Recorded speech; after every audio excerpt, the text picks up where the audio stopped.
बिस्मिल्लाहिर्रहमानिर्रहीम। अस्सलाम वालेकुम नाज़रीन, आप देख रहे हैं फोर कॉर्नर्स विद तारड़। मैं हूं शाज़िया नैयर, मेरे साथ साजिद तारड़ साहब मौजूद हैं।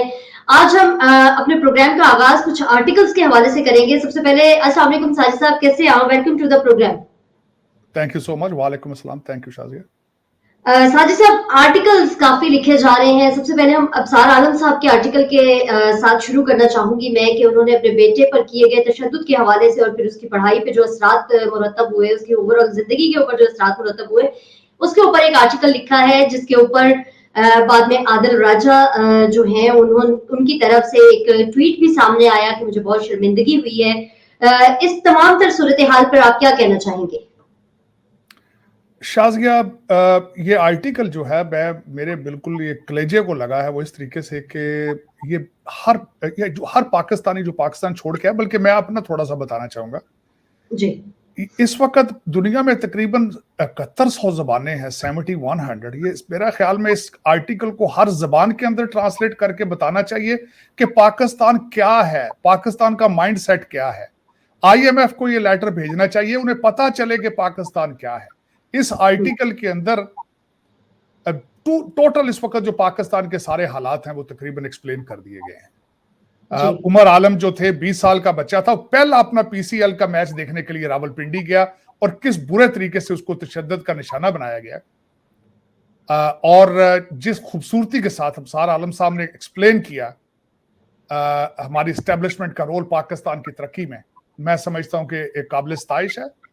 मेरे ख्याल में ये जो आर्टिकल है, ये मेरी स्टोरी है। वो इस तरीके से इन्हीं हालात की वजह से मैं 36 साल पहले पाकिस्तान मैंने छोड़ा, बिल्कुल इन्हीं हालात की वजह से।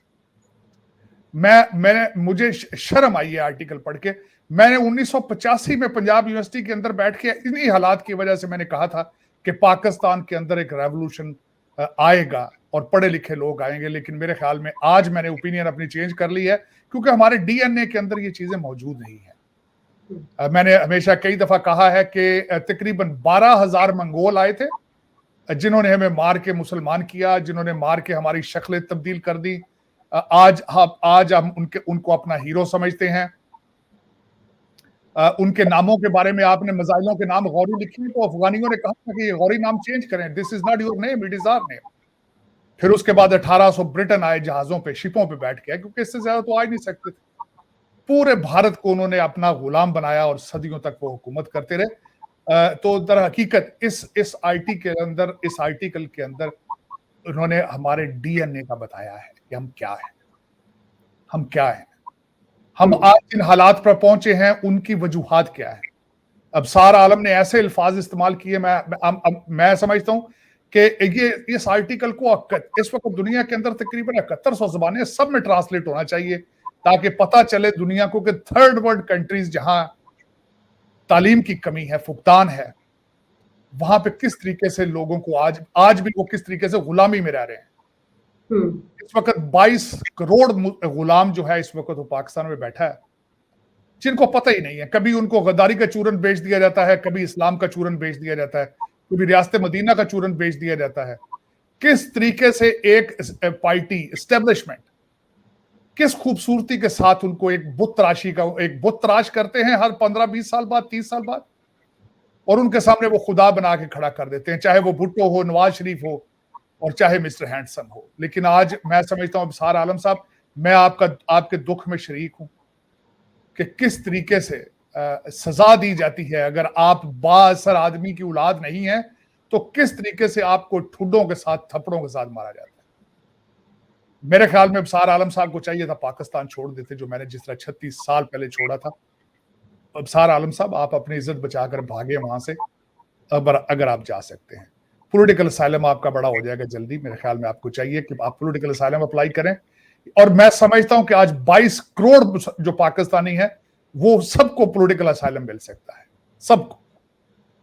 सबको मिल सकता है। और मेरे ख्याल में आज मैं ये आर्टिकल, मैंने उसकी डिटेल में नहीं गया, क्योंकि इसलिए नहीं गया कि मैं चाहता हूं जो आज जो लोग सुन रहे हैं वो खुद तलाश करें, गूगल करें अबसार आलम के इस आर्टिकल को, और देखें कि उमर आलम के साथ क्या हुआ था। 20 साल का बच्चा अपना पहला क्रिकेट मैच देखने के लिए रावलपिंडी गया है। कसूर उसका क्या था कि वो किसी को उसने फोन किया, और फिर किस तरीके से उसको तशद्दुद का निशाना बनाया गया और क्यों बनाया गया। मैं एम्बैरेस्ड, आई एम शॉक्ड, मैं शर्मिंदा हूँ, आज शर्मिंदा। लेकिन हर पाकिस्तानी को आर्टिकल पढ़ना चाहिए। बनेगा जो आपका बयानिया नहीं अपनाएगा, क्या उसके साथ यही हशर किया जाएगा? डेफिनेटली, आज से थोड़ी हो रहा है शाजी, ये पहले दिन से, जिस दिन इसके फाउंडर अयूब खान साहब हैं, आप देखें जिस तरीके से वो हुकूमत करते रहे हैं, उनके दामाद और उनके 2 लड़के जो थे, वो किस तरीके से उन्होंने पाकिस्तान को निचोड़ा है, जिस तरीके से उन्होंने जो कुछ किया है, स्टोरियां भरी पड़ी किताबें पढ़नी चाहिए लोगों को, क्या नहीं किया उन्होंने, किस तरीके से हर जबान जो भी बोलती है। आज क्या हुआ है, हमारे कोर कमांडर क्यों गए ग्वादर और जाके उन्होंने कहा है कि हम आपको अरेस्ट कर लेंगे। This is against the constitution of Pakistan. Civilian matter है, वहां पे पुलिस को जाना चाहिए, डिप्टी कमिश्नर को जाना चाहिए, मैजिस्ट्रेट को जाना चाहिए। किस तरह वो गए हैं और फिर डिप्टी कमिश्नर के ऑफिस में लाया गया मौलवी हिदायतुल्लाह को, और फिर वहां से रेंजर के ऑफिस में जाके a core commander is telling him अब मैं तुम्हें अरेस्ट करूंगा। This is what is Pakistan. आप कल की बातें करिए, पूरा आपका तो पिछले 76 साल भरे पड़े, लोग क्यों पैदल निकल के वहां पे भाग रहे हैं वहां से लोग आज।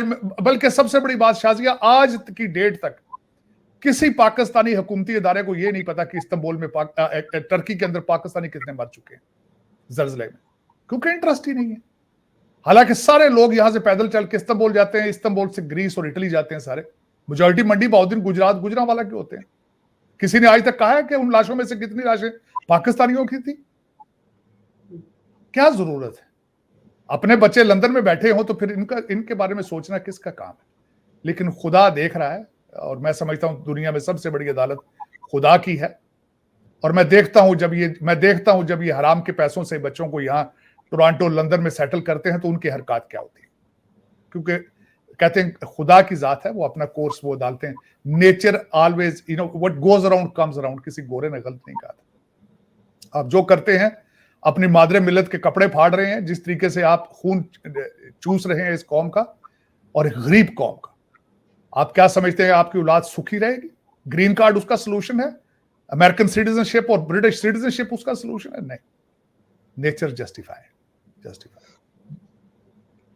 साजिद साहब, इमरान खान और जनरल रिटायर्ड बाजवा साहब की मोहब्बत भरी दास्तानों पर भी आर्टिकल लिखे जा रहे हैं, और इस पर आपकी क्या राय होगी? और मैं ये भी जानना चाहूंगी कि ऐसी मोहब्बत की दास्तानें हमें मुस्तकबिल में भी सुनने को मिल सकती हैं? मेरे ख्याल में हिस्ट्री बन रही है कि किस तरीके से मुल्क तबाह किस तरह होते हैं, हिस्ट्री बनाई जा रही है। बाजवा साहब इस वक्त बहुत बड़ा नाम है। इस वक्त उन्होंने जाती दफा तो वादा किया था मैं गुमनामी में जिंदगी गुजारना चाहता हूं, लेकिन दर हकीकत जो मेरी ऑब्जर्वेशन है, जो मेरा ये अल्टीमेटली अपना पर्सनल एक्सपीरियंस तो नहीं है, जो दोस्त बताते हैं कि बाजवा साहब को बड़ा शौक था, बुला के जर्नलिस्टों को 5-5, 6-6 घंटे के भाषण देते थे यूनिफॉर्म के अंदर। उनको सियासत में रहना चाहते थे, खबरों में रहने का शौक था उनको, और वो खबरों में मौजूद हैं इस वक्त, चाहे अच्छे हैं बुरे हैं।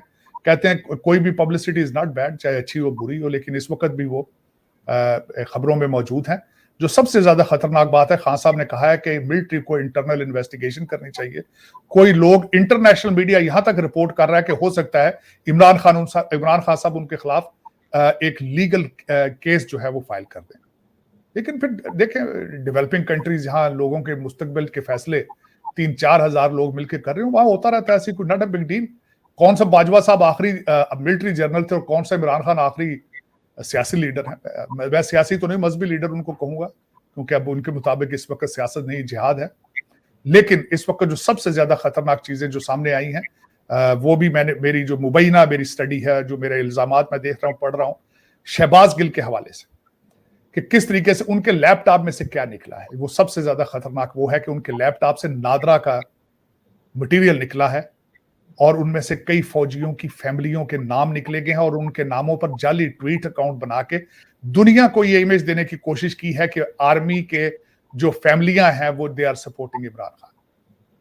ये बहुत बड़ा लम्हा फिक्री है कि आपके शनाख्ती कार्ड नंबर और मेरे शनाख्ती कार्ड नंबर, हमारा डाटा जो है किस खूबसूरती के साथ लौंडे लपाड़े इस्तेमाल कर रहे हैं। ये एक लम्हा फिक्री है, और इसी वजह से शहबाज गिल को दोबारा खान साहब अपने पास नहीं आने दे रहे, क्योंकि they are sending a signal to the establishment के मैं पवित्र हो चुका हूं, प्लीज मुझे गोदी उठा लें, मुझे आपकी शफकत और प्यार की जरूरत है। लेकिन ये मुझे जो अगले दिन पता चला है, इसने मेरे रोंगटे खड़े कर दिए हैं कि ये मेरी मादरे मिल्लत है, ये एक नादरा है, ये एक आर्मी है, ये क्या कर रही है। और फिर मेरे पठान भाई $85 बिलियन का असला उठा के जो इस वक्त इस्लामाबाद के आसपास चक्कर लगा रहे हैं, काश उनको भी रोकने वाला होता। अच्छा साजिद साहब, इमरान खान साहब ने अमरीकी साजिश के ऊपर दोबारा से यू टर्न ले लिया है। पहले उन्होंने खड़े होके कागज लहराया, उसमें कहा कि जी अमरीकी साजिश है। फिर उसके बाद उन्होंने जनरल रिटायर्ड बाजवा पे इल्जाम लगाया। उसके बाद मोहसिन नकवी साहब जो है वो इल्जामात की जद में आए, और अभी कल उन्होंने जो एक अपना इंटरव्यू दिया उसके ऊपर उन्होंने कहा कि मेरी जो हुकूमत गिराई गई उसमें जनरल रिटायर्ड बाजवा का हाथ था, अमरीकी साजिश नहीं थी। और इसको फिर उनके जो फॉलोअर्स हैं वो बड़े तरीके के साथ इसको भी डिफेंड कर रहे हैं, और साथ में ये भी कह रहे हैं कि जो पटवारी और जाले हैं उनको अंग्रेजी नहीं आती, उसको उनको खान साहब का इंटरव्यू समझ में नहीं आया क्योंकि वो अंग्रेजी में था। मैं चाहूंगी, आप अमेरिका में बैठे हुए हैं, आपके वहां पर तो अंग्रेजी जो है वो हर बच्चे को आती है, तो आप जरा उस इंटरव्यू के ऊपर रोशनी डालें कि एग्जैक्टली खान साहब ने क्या कहा, साजिश के हवाले से उन्होंने क्या बोला, और अभी जो उन्होंने यू टर्न लिया है उसके ऊपर आपकी क्या राय है? देखिए, इमरान खान साहब मेरे ख्याल में या तो वो उनकी एज 70 से ज्यादा ऊपर हो चुकी है, और आपको पता ही है जिनकी एज 70 से ऊपर हो जाए उनको, उनके बारे में कहा जाता है कि सतरे बतरे गए हैं, उनको कोई पता नहीं है कि क्या हो रहा है। और उसके बाद शादियां इतनी, बच्चे इतने, तो उन्हें कुछ पता नहीं कि व्हाट इज गोइंग ऑन। लेकिन मेरा एक इसमें क्वेश्चन ये है कि डॉन जो कि इंग्लिश का अखबार है, अगर किसी को ये मुगालता हो कि इंग्लिश लोगों को नहीं आती, तो डॉन की सुर्खी आज की पढ़ लें। उसमें लिखा हुआ है कि Bajwa is a king maker, और उसके नीचे यही लिखा है कि मेरी हुकूमत अमेरिका ने नहीं है बाजवा ने कराई। ये बच्चों को चाहिए कि डॉन को, अगर आप नहीं पढ़ सकते, ट्रांसलेट कर लें। दूसरा, खान साहब जो दर हकीकत इस वक्त, खान साहब आपने सारे ये एक साल के अंदर सारा पूरी दुनिया के अंदर अपने फॉरेन पॉलिसी को तबाह करके, फॉरेन ऑफिस को तबाह करके फिर आपने ये यू टर्न लेना था। आपको ये अंदाजा है कि आपने पाकिस्तान को कितना नुकसान पहुंचाया? इस वक्त आपके जो आरिफ अलवी साहब ने जाके मिस्टर हैंडसम को इस लाहौर के अंदर ज़मान पार्क में जाके कहा था कि 5 बड़ी ताकतों ने कह दिया कि इमरान खान के साथ हम काम नहीं कर सकते। उनमें एक वजह यही थी कि जो अमेरिका के खिलाफ जाते थे। और कितना बड़ा तजाद है कि एक तरफ जेब से मरासला निकालना, और यहाँ $20,000 महीने का दे के एक फर्म को हायर करना कि हमारे रिलेशनशिप ठीक किए जाए, लाबी फर्म को। कितना बड़ा तजाद है। फिर जो पीटीआई के अमेरिका के लोग इंचार्ज हैं, वो किस तरीके से डोनाल्ड लू से मिलते फिर रहे हैं, स्टेट डिपार्टमेंट को मिलते फिर रहे हैं, डैमेज कंट्रोल करते फिरते हैं। और इस वक्त पाकिस्तानी मेरी कौम एक ऐसी कौम है कि जिन्होंने गाड़ियों के पीछे स्टिकर लगाए हुए हैं, एब्सोल्युटली नॉट, एब्सोल्युटली नॉट। हमने देखा सोशल मीडिया के ऊपर एक कैंपेन चल रही थी कि पुराने स्टिकर्स उतार लेने चाहिए अब। नहीं, देखें शाजी, उसमें एक बात ये होती है, कौम भी क्या करे। कौम को उन्होंने चूरन जो रियासत मदीना का बताया, बल्कि मैं समझता हूं कि खान साहब को खुद नहीं पता होगा रियासत मदीना क्या चीज है। खान साहब को ना पता है रियासत क्या चीज है, ना पता है उन्हें रियासत मदीना क्या चीज है। लेकिन खान साहब ने जो चूरन बेचा है मजहब का, वो डेवलपिंग कंट्रीज जहां पे लोगों की तालीम कम होती है, बड़ी सती सी, और फिर सारा दिन वो ट्वीटें देख देख के, सारा दिन वो टिकटॉक देख देख के अपना माइंड बनाते हैं, उनकी हालत यही होगी कि जिस तरह जिस वक्त। दूसरा, देखिए खान साहब, मैं समझता हूं कि मैं इनको हमेशा कहता हूं मैकियावेली के फॉरनर, ये फॉलोअर है। मैकियावेली कहता था कि मैंने पावर को अचीव करना है, चाहे सारी दुनिया को मार के मैं पहुंचूं पावर तक।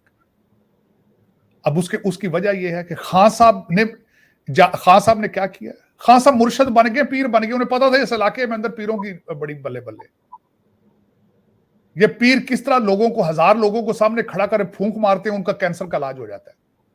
खान साहब ने वो वारदात डाली, खान साहब ने बिल्कुल किया है कि उन्होंने कहा कि मैं पीर मुर्शद बन जाऊं, वो पीर मुर्शद बन गए।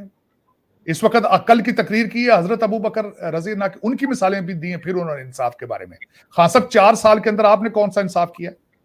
खान साहब, आपने बाहर से पैसे लाने का वादा किया था, कुछ डॉलर आप लेकर आए? किस तरीके से आपने नैब के चेयरमैन को ब्लैकमेल किया? को पता है आपको? को पता है आपने मलक रियाज के पैसे किस तरह वापस इंग्लैंड से लाके उसको पेश किए?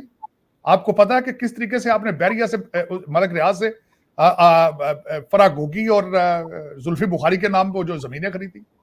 आपने आज तक फराह गोगी को क्लैरिफाई नहीं किया।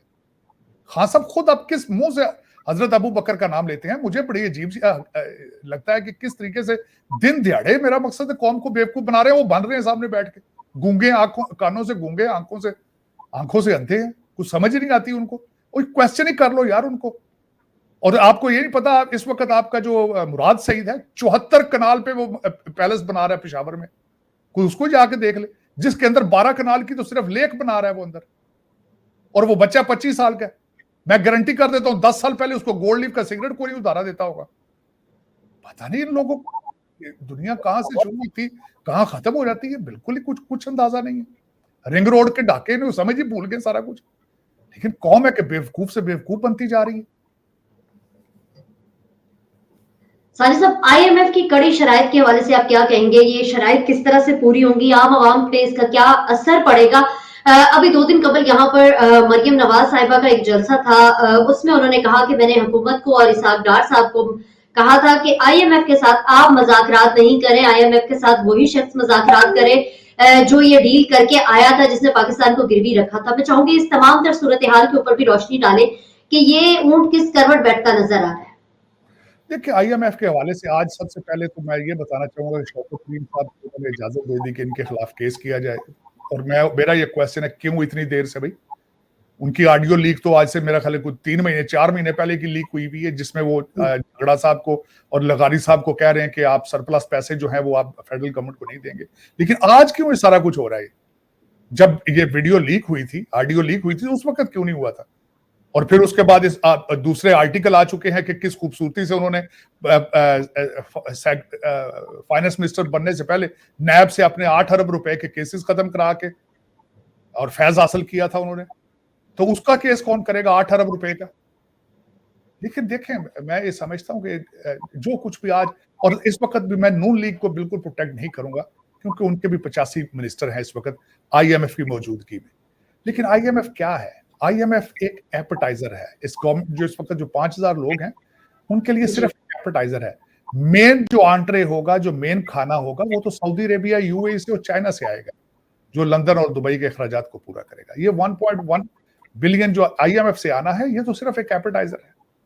और उसके बाद जो पाकिस्तान के अंदर आप जो गरीब गुरबा है, जो मिडिल क्लास सबसे पहले तो पाकिस्तान में, और ना सिर्फ पाकिस्तान में, डेवलपिंग कंट्रीज के अंदर मिडिल क्लास बड़ा थोड़े से रह चुकी होती, लेकिन वो बड़ी इस आईएमएफ के और सारे झटके के बाद वो स्क्वीज होकर नीचे आ जाएगी। इस वक्त आपके 60% population is below poverty line, और वो जो मिडिल क्लास खत्म होकर नीचे चली जाएगी, उसके हालात देखने वाले होंगे कि वो बिजली किस तरह अपने बिल देंगे। वो बिजली का बिल देंगे तो किराया खत्म हो जाएगा, किराया देंगे तो ट्यूशन फीसें खत्म होगी, ट्यूशन फीसें देंगे तो दूध लेने के पैसे खत्म हो जाएंगे। आपको शायद थोड़ा सा कैलकुलेशन आपको करनी पड़ेगी कि 10,000 जिसका आज बिल है वो 35,000 हो जाएगा, और 170 अरब रुपए से 200 अरब तक का मिनी बजट जो है वो बिल्कुल तैयार किया जा चुका है आपके लिए। आज मंडे है, आज हमारी जो आईएमएफ की टीम है उनसे ये वर्चुअल मीटिंग उनके साथ शुरू करेंगे। जाने से पहले आईएमएफ जब गई वहां से, वो शराइत करके गए थे कि हमारे जब तक हम वहां से ग्रीन सिग्नल नहीं देंगे, डार साहब प्रेस कॉन्फ्रेंस नहीं कर सकते। जो सबसे ज्यादा तशवीशनाक बात यह थी कि उस आईएमएफ के पैकेज के नीचे शराइत लिखी थी, लेकिन यह नहीं लिखा था कि पैसे देंगे, कब देंगे और कितने देंगे। ये एक बड़ी सब है। और दूसरा, आज वो अपने बोर्ड उन्होंने कहा था कि बोर्ड में हम ये चीजें लेकर जाएंगे, और यहाँ ये प्रेसिडेंट मौजूद है कि बोर्ड भी कई दफा जवाब दे देता है। और आज आपके हालात सर्कमस्टांसेस ये हैं कि आज से हफ्ता पहले आपके मलिक तसद्दुक साहब ने कहा था कि सिर्फ 20 दिन का पेट्रोल मौजूद है। आपके पास घंटों के हिसाब से पेट्रोल मौजूद है, और सब आपको ये नहीं पता जब पेट्रोल खत्म होता है तो जिंदगी रुक जाती है। श्रीलंका जब तबाही पे आया था सबसे पहले पेट्रोल खत्म हुआ था। तो आप बिल्कुल आसपास हैं उसके, और आप दर हकीकत हमारा अगला टॉपिक जो है उस पर बात करेंगे और इख्तिताम करेंगे कि आप हैं क्या। साजिद साहब, अगला टॉपिक हमारा टिम हॉर्टन का है कि पाकिस्तान में टिम हॉर्टन की ओपनिंग हो चुकी है। मैं चाहूंगी कि इसके ऊपर भी जरा रोशनी डालें कि हमारे हालात किस तरफ जा रहे हैं, मैशत किस तरफ जा रही है और हम किधर जा रहे हैं। देखिए, आपका क्या ख्याल है टिम हॉर्टन का जो इस वक्त बयानिया है, टिम हॉर्टन की जो खबर है, आपका क्या ख्याल है? आईएमएफ वाले लोग नहीं देख रहे होंगे?